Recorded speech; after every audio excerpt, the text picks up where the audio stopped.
দাদা রে, পৃথিবীতে যত মানুষ আছে বর্তমানে, তার ভিতরে সব থেকে তোমারে বেশি ভালোবাসি দাদা।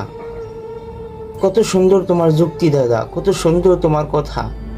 তোমার কথা শুনলে মনে হয় দাদা তোমার একজন মানুষ পয়দা দেয় নাই, তোমার অনেক মানুষ মিলে পয়দা দিছে। আর নাহলে তোমার এত বুদ্ধি থাকার কথা না, যদি তোমার একজন মানুষ পয়দা দিত। ও দাদা, তুমি ওই বিদেশে বসে যুক্তি না দিয়ে দাদা, তুমি বাংলাদেশে এসে সত্য কথা বলো, সত্য প্রচার করো দাদা। তুমি যদি বাংলাদেশে আসো দাদা, দেখবা এয়ারপোর্টে দাদা হাজার হাজার মানুষ, লক্ষ লক্ষ মানুষ তোমার স্বাগতম জানাবে। ও দাদা, তুমি আসো দাদা। তুমি যদি আসো না দাদা, তোমার বাঁচবো না দাদা, তোমার বারবিকিউ করবো না দাদা। তোমার কিমা বানাবো, কিমা বানাইয়া স্যুপ বানাবো, সেই স্যুপ খাবো দাদা। এত ভালোবাসি তোমারে।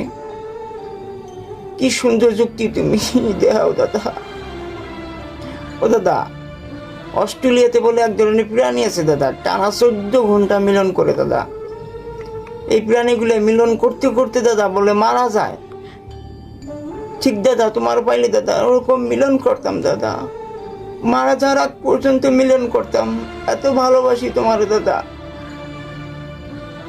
তোমার যুক্তি দাদা, এরকম যুক্তি আর কেউ দিতে পারে না দাদা। এই জন্যই তোমার এত ভালোবাসি দাদা।